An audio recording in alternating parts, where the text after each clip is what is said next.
And happy Valentine, everybody. Welcome. Thank you for being here.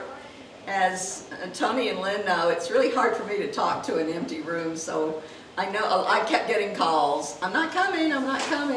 It's going to be, people down here in the South think if it gets to 35, they can't drive. So a lot of people stayed home this morning. But anyway, we're happy you're here. Thank you for being here. And thank you, Tony and Lynn, for always being here for us. So let's open with a prayer. Do we have the camera on? Okay. All right, so let's just begin with a prayer, and let's just think about the word love. Love is the greatest healer of all. No matter the problem, love heals.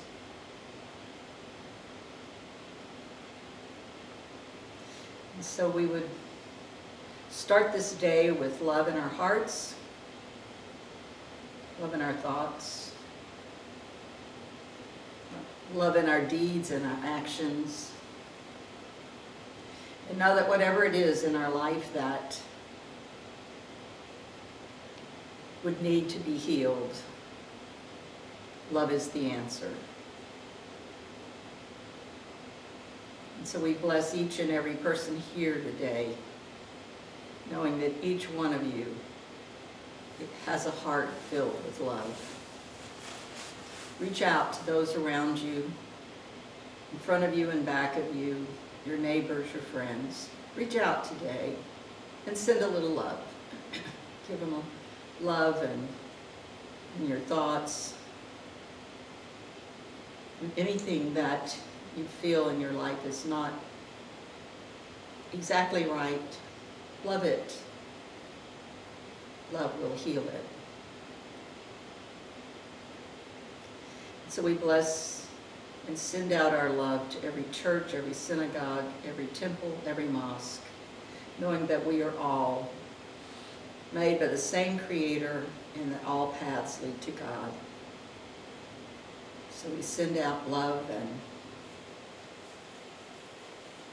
we hold the love in our hearts for all humanity and all mankind, because truly we are all one. And so it is. Amen. So let's do our surely the present statement on the screen. I'm sorry, it's not a statement, it's a song.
Together, our statement of being, there is but one presence and one power in this church, in our lives, and in the universe, God, the good omnipotence. And so I guess I will read the daily word this morning. I'll let you all have a day off. Our daily word this morning is heart expression.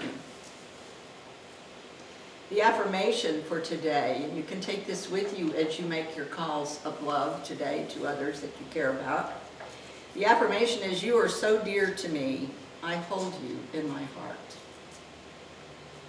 Sharing love is a wonderful way of discovering and responding to the divinity that is alive in every heart, binding us as a human family. My loving nature helps me to see the best in every person whose life touches mine. Today, I remember one of the legends of St. Valentine, in which he fashioned pieces of parchment into hearts, which he gave to others as tokens of his compassion and God's love. Today, the tradition continues when I say, "You are dear to me. I hold you in my heart." I do this with cards and gifts and phone calls, or a simple act of kindness. I share love with no expectation of reciprocity, and my heart welcomes every expression of love from others. Love's energy grows through both giving and receiving. In John chapter 13, verse 34, it says, "I give you a new commandment, that you love one another, just as I have loved you. You should also love one another."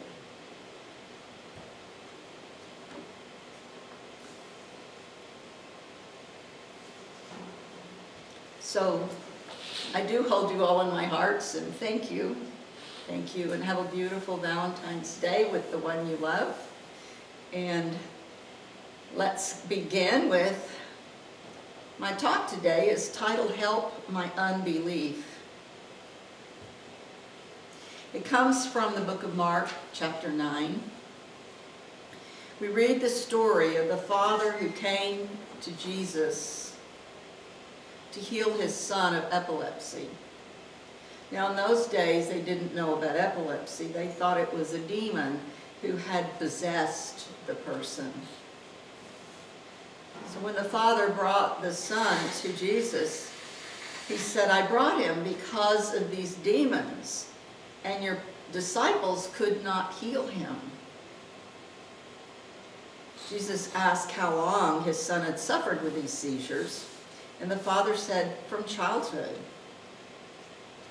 It's been so bad that the demon has made him fall into the fire and into water, and I'm afraid this demon's going to kill him. Please take pity on us and heal him if you can." And Jesus was a little bit sharp with the guy. Jesus said, "If you can? All things are possible to him who believes." And the father cried out, "I believe. Help my unbelief." Now, if you take that literally, that's kind of contradictory and a little hard to understand. But think about what the father is going through. Because at that moment, the boy had a terrible seizure. And Jesus said to the demon, "Come out and never enter him again." The boy then appeared to be dead. But Jesus took his hand and lifted the boy up. And he was well. The disciples followed Jesus into the house because they had not been able to do it. That's why the Father came to Jesus, because he tried for the disciples to do it, and they couldn't. And so the disciples followed Jesus into the house and said, "Why couldn't we do that?" And Jesus said to them, "This can't be done by anything but prayer." So if we look at this metaphysically, as we do all of the stories in the Bible, because that is how they talked and still do. I was looking at a newscaster the other day who's from the Middle East, and he was speaking in metaphor the other day. It was very interesting. He acknowledged it, but you know, that still is true of the East and the Middle East today. But let's look at the story. The first thing the Father says is, I believe, help my unbelief. He acknowledged he had belief, but he also acknowledged he had unbelief. And I thought, that's true for all of us, isn't it? Even Jesus' disciples that day had a problem with unbelief. They were overwhelmed with the problem. Everybody was thinking, this has been a lifelong problem with this young man. It's huge. It was so huge in their minds, they forgot to pray. I guess maybe like some of us, they felt that prayer was inadequate. You know, we used to say in ministerial school, let's take it into prayer, and somebody else would say, has it come to that? It was a joke we all did, but instead of going to prayer in the beginning, we always waited till the very end, and then somebody said, well, I guess we ought to pray about that. But that's how we are. We allow ourselves to be overwhelmed by the problem. They also felt they were inadequate, the disciples did. They couldn't understand how Jesus could do that, and they couldn't. Jesus reminded them it required prayer. Jesus said to them, we're not going to tell anybody about what happened here today. This was a teaching moment for all of you. But my healings have made many people very angry, and I will be killed. So I want you to learn this so you can do what I have done when I am gone.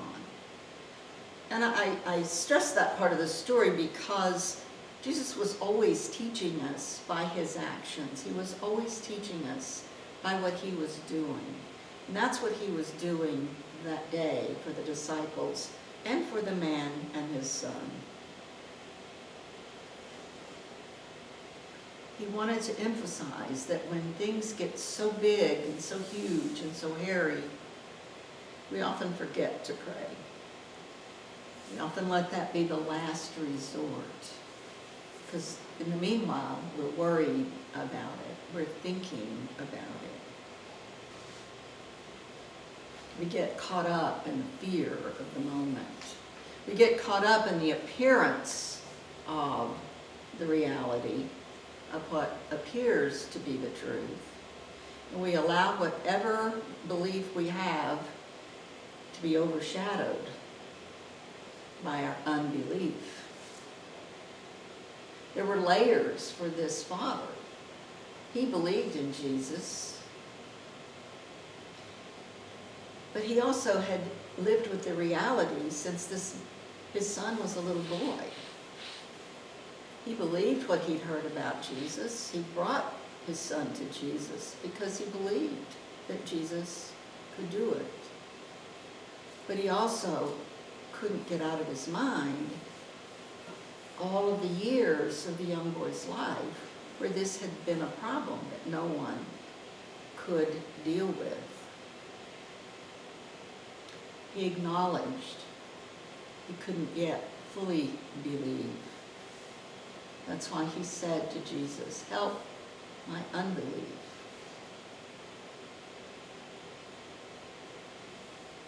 And we do this too, just as it appeared impossible to the Father, it often appears impossible to us. The appearance of the diagnosis or the illness or the whatever it might be that brings you a challenge can feel so big that we focus on the issue.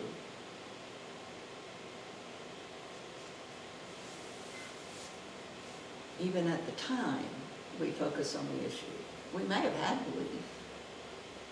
I can say to you, I've had belief for a long time, and yet when I'm faced with big issues, I have to look at whatever layer of unbelief I have that's underneath it.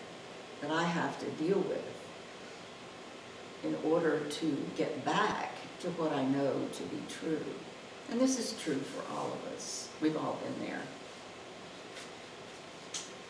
The appearances of our problems are real to us because they're in our material world. They're in our five sense consciousness. We see them, we hear them. They appear to be real.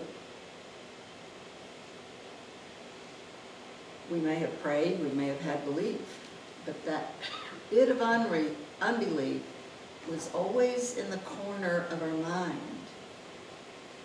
And we always went back to focusing on the appearance of the size of the problem, which is easily something we can put our focus on. The unbelief in the dad and the unbelief in the disciples stood in the way of them even remembering to pray. And I thought about that. And every one of us could say the same thing about something that's happened in our lives. That we get pretty far down the road before we remember that there's another way to deal with this problem. So let's look at it this morning. What is prayer? And why did Jesus say to the disciples that was the one thing they forgot to do that would have worked? Prayer is acknowledging our oneness with the Creator, with God, with the universe, with the divine, whatever you choose to call it. We all have a word that rings true for us in our heart. Spirit, divine, Creator, God, whatever that word is for you, that will remind you of the spiritual power that is in you, that guides the universe, and that guides you always, even when we're unaware of it. And prayer requires bringing our mind back to the highest power and remembering that we are one with that power. We go along day to day and we don't remember we're one with the one that created us. But Jesus often said, the Father and I are one. Jesus also said several places, go apart a while. What does go apart a while mean? He said things like, go within, pray in the silence, listen to the still small voice. Metaphysically, what that's saying to us is all the answers are inside of you. Close the door to all the thoughts and all the interest of the outer world. They're not as powerful as what is within you. Don't allow the diagnosis into your silence. Close the door on all those worldly thoughts. They're not going to help you. Go within and make that connection to the one power that empowers us all. And don't allow your past experiences into the silence. That's what the Father was doing about the Son. He was remembering and reliving all the times his child had these terrible seizures in his lifetime. And that part of him just couldn't really believe that he would be healed, even though he had enough belief to come and ask for Jesus' help. Like all of us, his past was feeding his unbelief. My friend Mary Marcy says, we all have to stand guard at the portal of our mind, which means that we are not allowing appearance of the truth into our thinking. It's lifting our thoughts above the appearance of the severity of the problem. It's a deep inner knowing that there is a higher power. And that higher power is at work in the universe and in us all the time. It never goes away. We go away from it in our thinking. To get back to it, we go into that place of prayer, that inner silence that connects us back into that higher power, that reminds us who we really are and reminds us of all the possibilities. It's acknowledging our connection to and our oneness with the power of all that is. One of the most powerful examples of Jesus praying in this way was when he heard that Lazarus was dying. We've all heard the story of Lazarus. Lazarus was his best friend, and Lazarus was the brother of his two women disciples, Mary and Martha.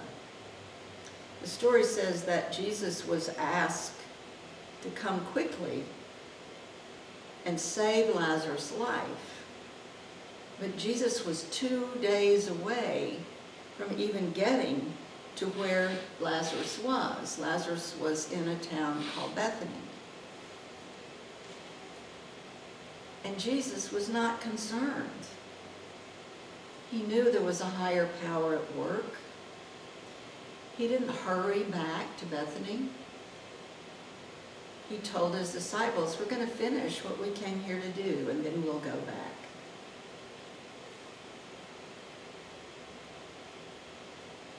On the journey back, Jesus prayed this prayer. This is a perfect example of an affirmative prayer. He said, Father, I know you hear my prayer. Our friend Lazarus has fallen asleep, but I go to awaken him. It's interesting because, listen to that sentence. Jesus never acknowledged the severity of the problem. He didn't say, God, Lazarus is dead. What am I going to do? He said, Lazarus has fallen asleep, and I go to awaken him. And it says that Jesus lifted up his eyes.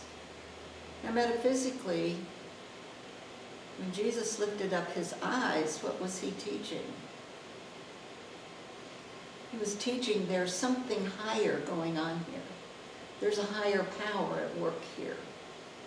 And I'm looking higher than what appears to be the truth.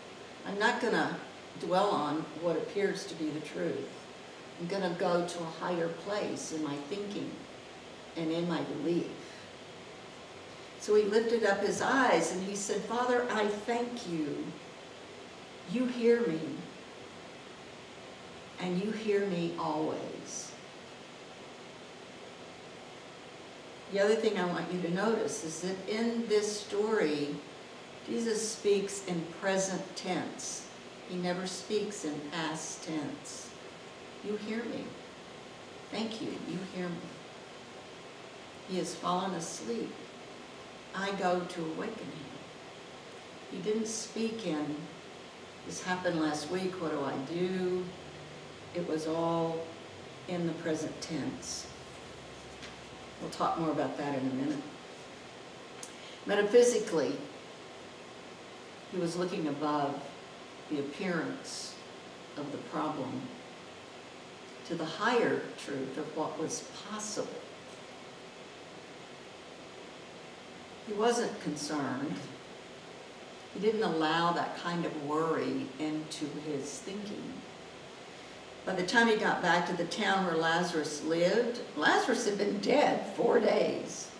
And his sisters, Mary and Martha, were very angry with Jesus.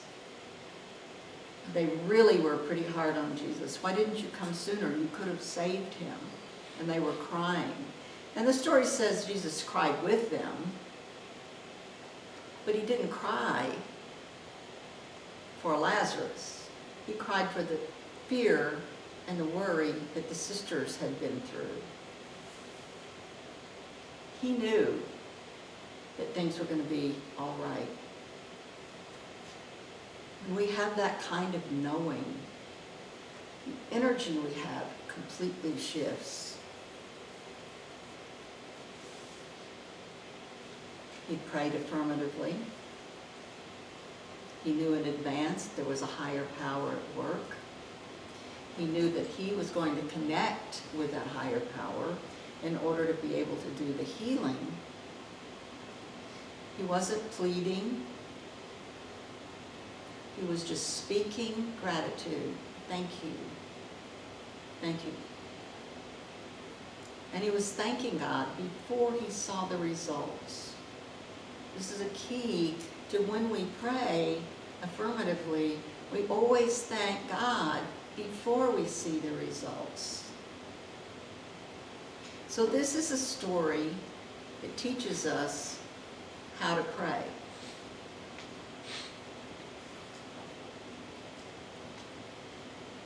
So let's talk about that for a minute. Affirm your desire in the present tense, as though it is already so. It's happening right now. Because the truth is, in the invisible, it is true. In the invisible, it already is happening. It's our job to call it forth. So we'll talk about that again in a minute also. But our first step is to affirm your desire in the present tense as though it is already so. Look up, look above the appearance of what is going on to the higher truth of what is possible. Don't focus on the appearance. Remember, the appearance occurs in our material world, in our five-sense conscious world, in our taste, touch, feel, see, and hear world.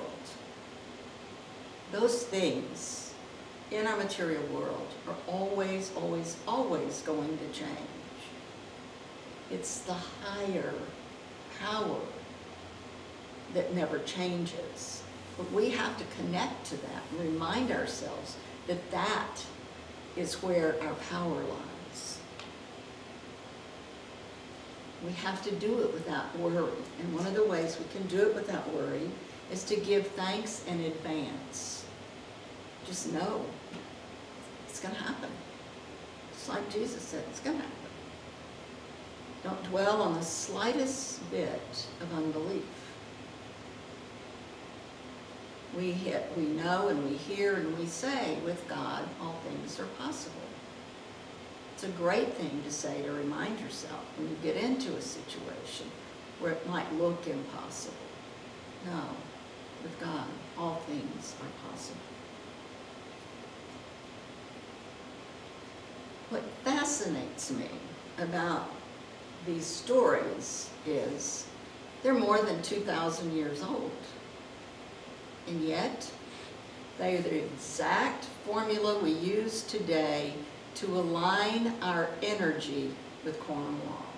Think about that for a minute.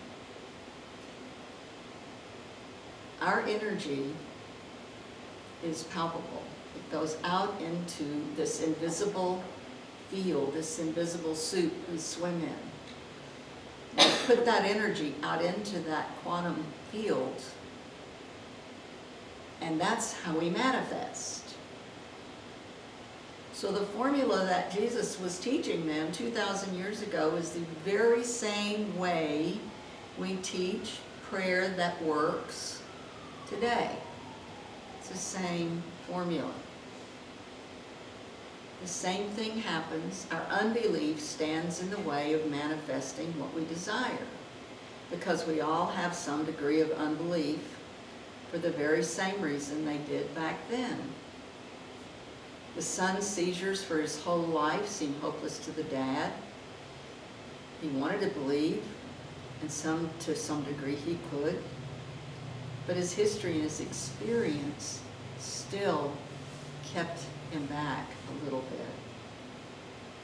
Same with the plight of Lazarus dying. When Jesus was nowhere near to save him, that appeared to be hopeless to the family. But the higher truth was that Jesus' belief was more powerful than appearance. And he didn't allow the negative thoughts into his belief. He stuck with a higher truth.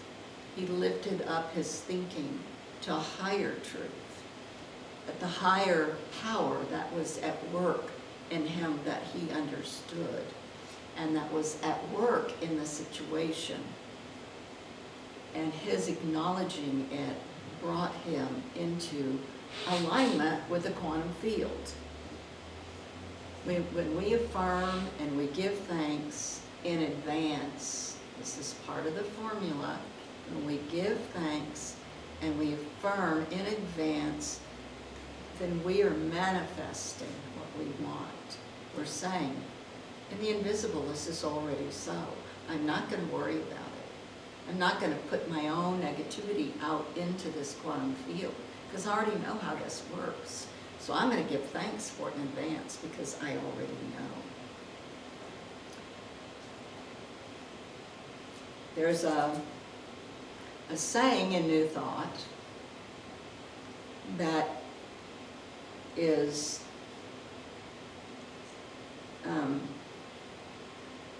every word we speak and every thought we think is a prayer. Every word we speak and every thought we think is a prayer. It helps me to go back and remember, what is the prayer that I want answered? What is the thought I want to manifest? Because I'm speaking it right now. This is how I'm speaking, is the prayer that I want to manifest. So one of the ways we can pray is to notice what we're thinking. Are we thinking worry? Are we thinking impossible? Are we thinking, I got this? There's a higher power in me, there's a higher power at work in the world, and I'm going to do what I need to do to connect with it. This can apply to every area in our lives. It's not just about health or a diagnosis, even though that's kind of what we've been talking about. It's about every area of your life. And when I talk about every area of our lives, I use the word prosperity. We all kind of think of the word prosperity as about money. It applies to every area of our lives, not just our health. It's all encompassing.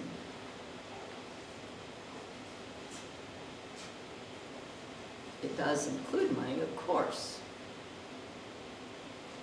But it includes good health, it includes happy relationships, it includes careers that we love, it includes well-rounded life of activities that make our hearts sing. Whatever it is for us, that's available to us when we shift our thinking. The experience of any kind of prosperity in any area of our lives is affected by what we believe about life. It's about what we think we deserve. It's about what we think is possible. And it's shifting our idea even about what prosperity means. It's not just about money. It's about every area of our lives to have a wonderful, well-rounded life.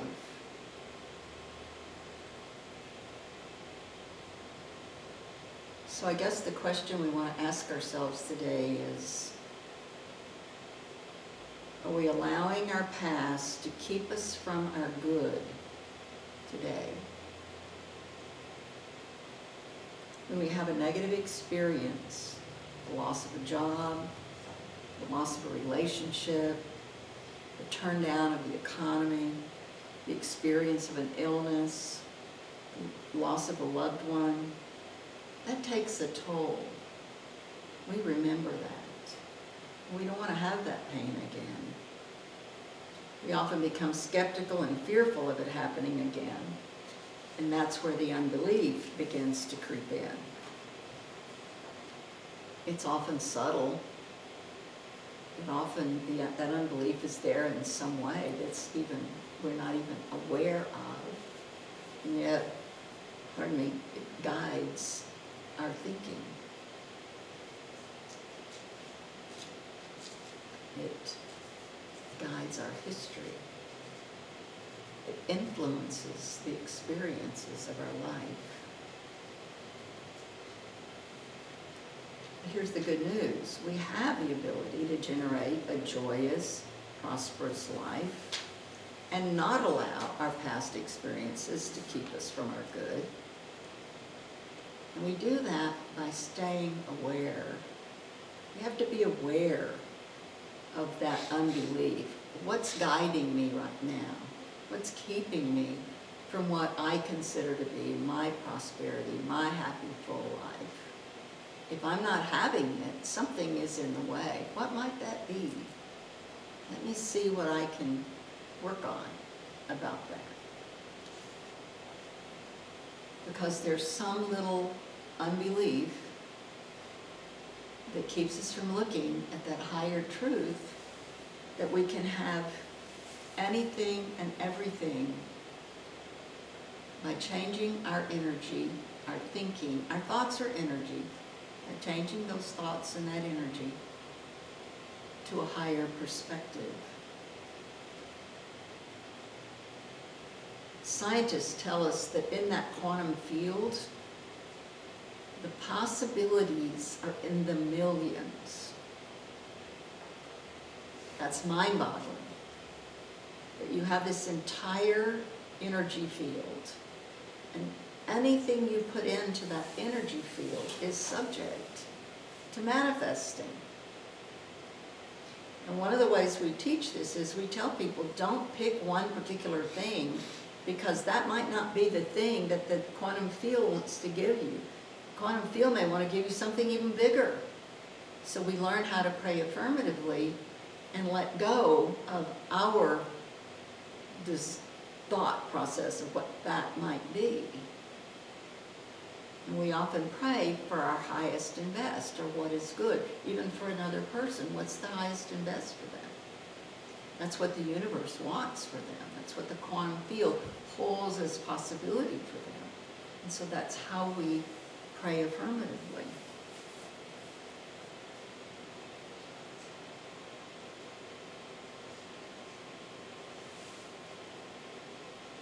Jesus was the perfect example.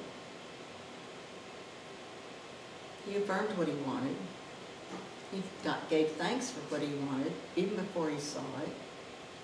And he kept his thoughts on what he wanted to see happen. And didn't get all upset about what might happen. So we want to always remember when we pray, when we affirm, that we want to affirm as though it's already so. We want to give thanks before we see results. Wayne Dyer was the one who coined this phrase. I think he even wrote a book by this title. Believing is seeing. You know, we've all grown up with the old adage, seeing is believing. No, in the quantum field, believing is seeing. Help my unbelief. We will manifest what we believe, good or bad. So we want to keep our thoughts on what we would love. We want to keep our thoughts on our desired result. Keep your thoughts on the end result, not on what the appearance of it is that is going on, but what is my desired end result? Stay on that. Stay on the thought of what would I love. Because in the quantum field, you can have what you would love. The universe wants to give us good. We have to do our part. We have to notice that when our thoughts drift back to old, unhappy experiences that didn't work out so well, we have to be able to change those thoughts the minute that we are paying attention to that's what's going on in our mind. We have to go back to this thought. When you notice yourself being negative, go back and ask yourself this immediately. What would I love? What would I really love? Now there's one powerful way to do this. And by the way, guys, this could be a 6-week class, so I'm trying to condense this down. But one of the ways we do that is with denials and affirmations. The denials and affirmations are a little complicated, but basically you're denying what is. You're not denying what is, but you're denying that what is has any power over you. I didn't start to say that very well, but what we're denying is that what is happening has no power over us. And we are affirming the higher power, the higher possibility. And now for those of us who like to think from our left brain, our science, our quantum field, that's where the highest possibilities lie.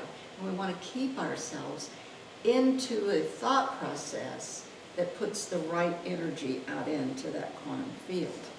So when we deny that what the appearance is has any power over us, we want to immediately put an affirmation in its place. And the affirmation is easy. Whatever it is for you, what would I love? What would I love? Sometimes we don't let ourselves think about what we would love. Think about it. You can have whatever you would love.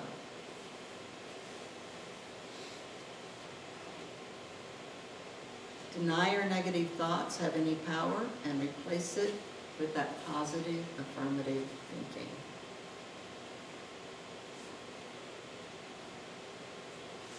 The power of your mind is the greatest gift we have. We have the power to direct an amazing life for ourselves. The quantum field will give us exactly what we fear or revere. And if we dwell on what we fear, we're going to get more of what we fear. If we dwell on what we revere, we're going to get what we revere. Anything that we think, especially with emotion, remember when you get emotional about something, that's like the fuel that you put in your gas tank to make your car go. Our emotions get those feelings, positive or negative, out there into the quantum field much quicker. It's like putting the gas in the car and making it high octane and going right out into that quantum field. So watch your emotions. Make your emotions happy ones, positive ones. Don't let the negativity sneak in, because that's what will be put out. That's the energy that will be put out into the quantum field.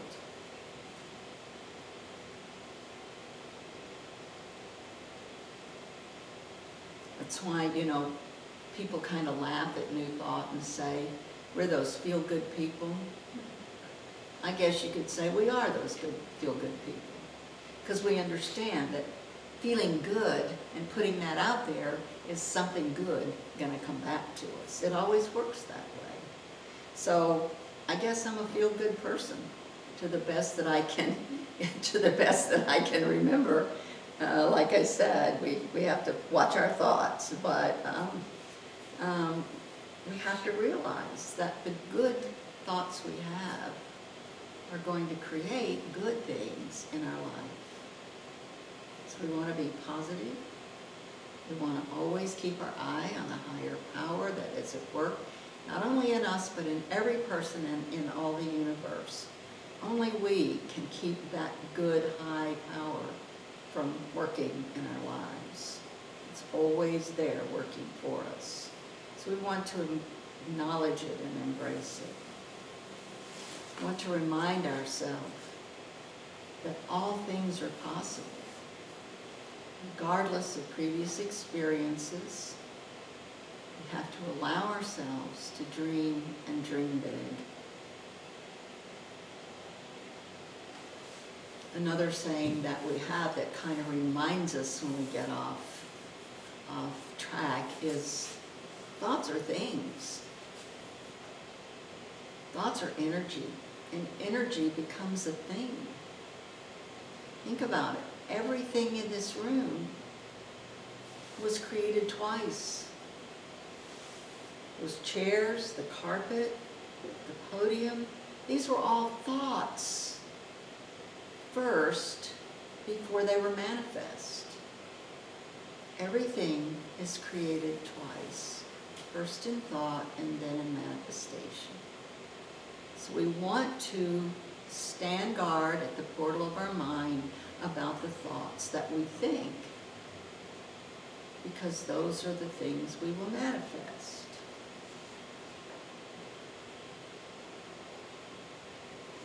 So, one more time, here are the steps to affirmative prayer. And as I tell people, if you pray affirmatively, your prayers will be answered, because there's some keys to the words and the thoughts and the beliefs that you use. Affirm your desire in present tense.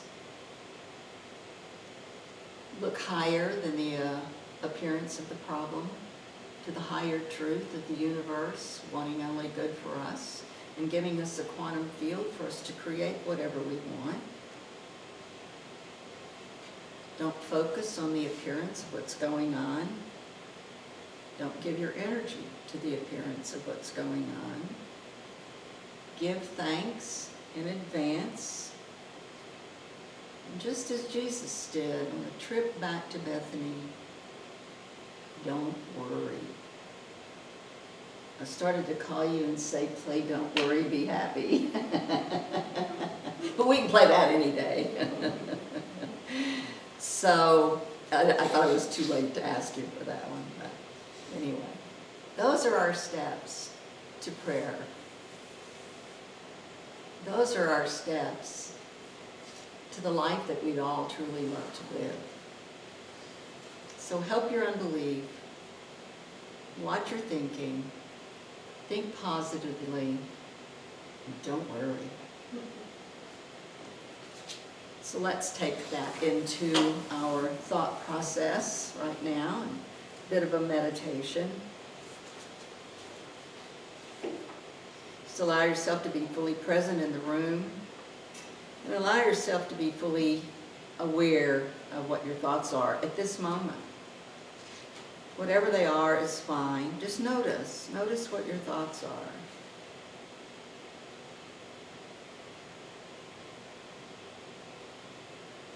Know those thoughts are energy.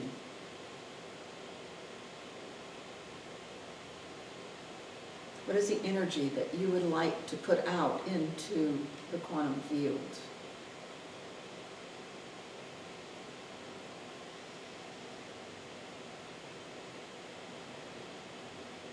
What is it that you might desire?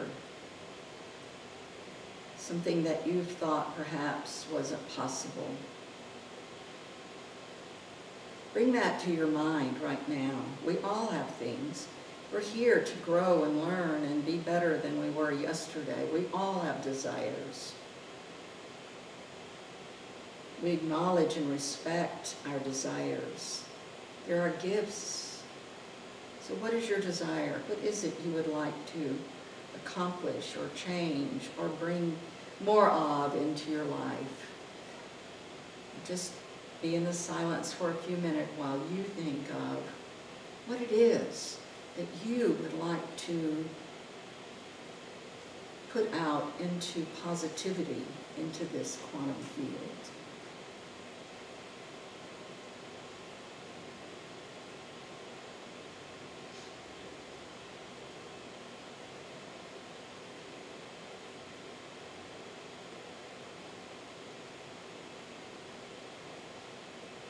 know that it's possible. Begin to allow yourself to know that it is possible.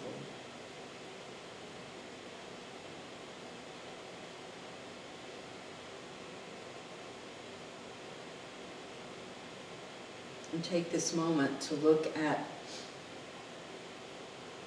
the appearance of the problem and remind yourself there's a higher thought. There's a higher energy at work. I'm going to look above the problem. I'm going to look up to the highest energy, the highest of what may be possible. And I may not even know exactly what that is, but I know it's there.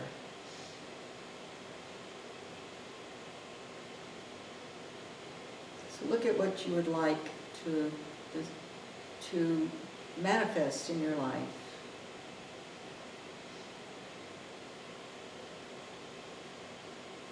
And let go of any negativity about that.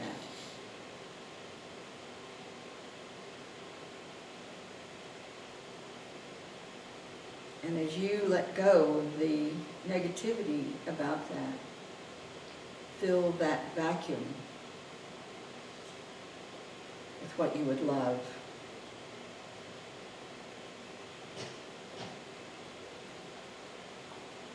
What would you love? What would you love to see happen in your life?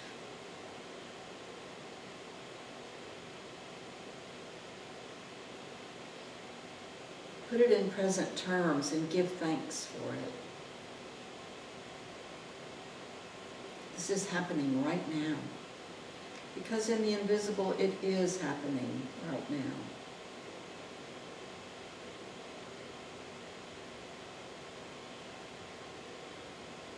Give thanks. Give thanks that this is how the universe works.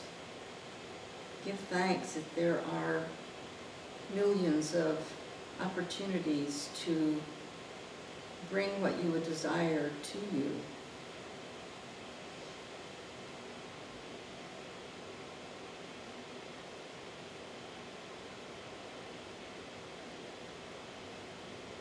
And notice when that appearance of what may be true pops into your head. You can let it go. It has no power. And go back to what I love.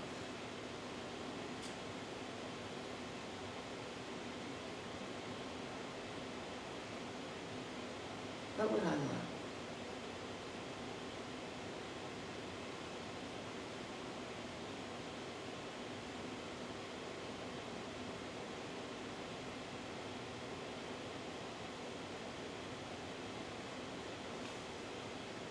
And as that comes to your mind, give thanks. Give thanks in advance, because you know it's possible. In this quantum field, in this higher power, in this universe, it's possible. I give thanks in advance because I know all things are possible.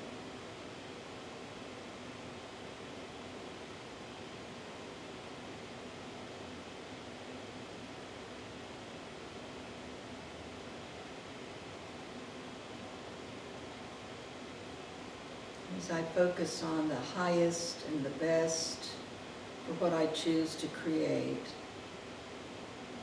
and I give thanks, I let go of any worry, any unbelief. I let it go.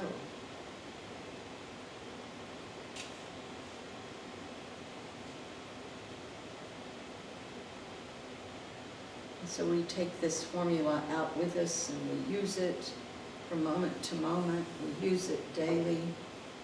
We do what we can to remind ourselves that we live in a friendly universe that is biased toward us being loved, and being happy.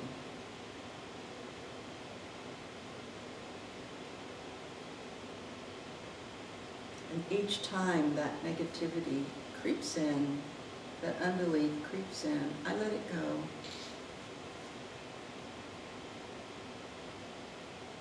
That thought no longer serves me. I let it go.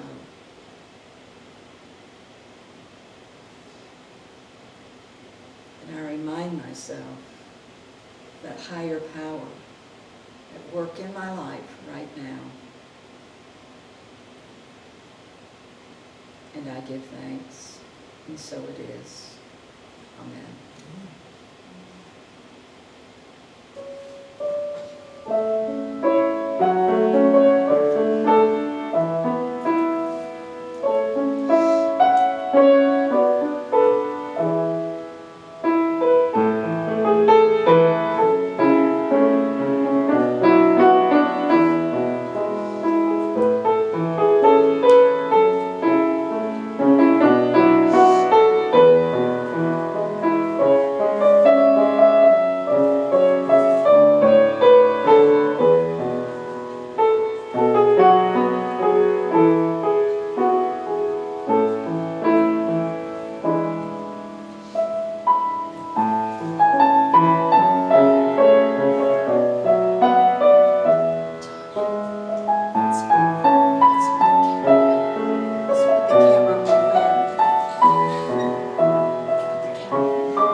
And so we have a congregational song, and it is One Power, right? No, Love Is My Decision. That's right. Love is my decision. And the words will be on the screen. So, go for it.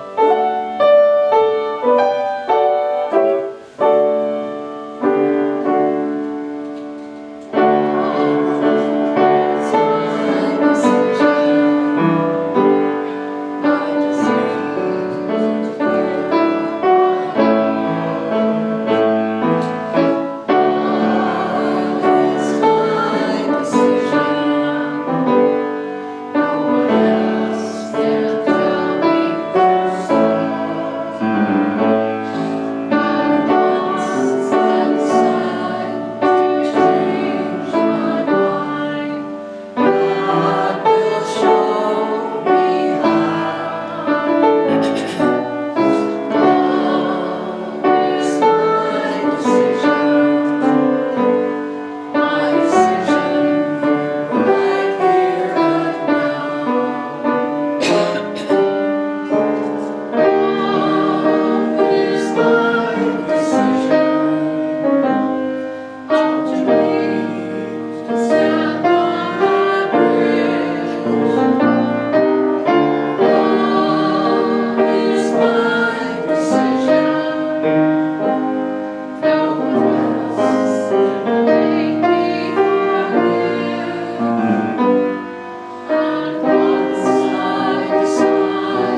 perfect Valentine song.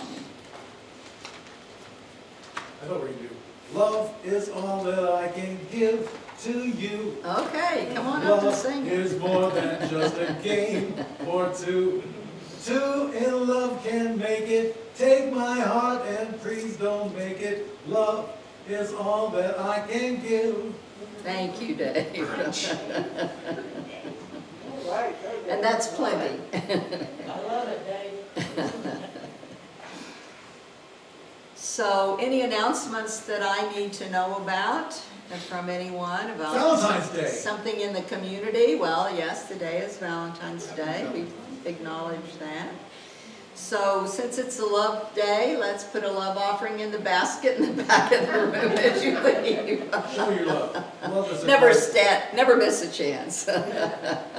Actually, you know, we don't do the collection plate. So there is the new ones. We got the new ones. Did you find the new ones to open up? Okay. We also got the new ones. Our daily words are back there. So if you haven't gotten a daily word, of course, we're almost at the end of February, but you're certainly welcome to a daily word. And our new ones are back there as well. So pick up a daily word as you go and make that a daily practice. That'll keep you in positive thinking. Our bookstore will be open if you all would like to browse the bookstore before you go. And I want you all to know that this will be on YouTube in a day or so. We always keep our services on YouTube, so you can watch it, and then you can go back and watch old ones. So thanks to Tony, we have that opportunity, which is why I think a lot of people stayed home today, but that's okay. So let's sing our peace song and say our prayer for protection and close our service.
The light of God surrounds us. The love of God enfolds us.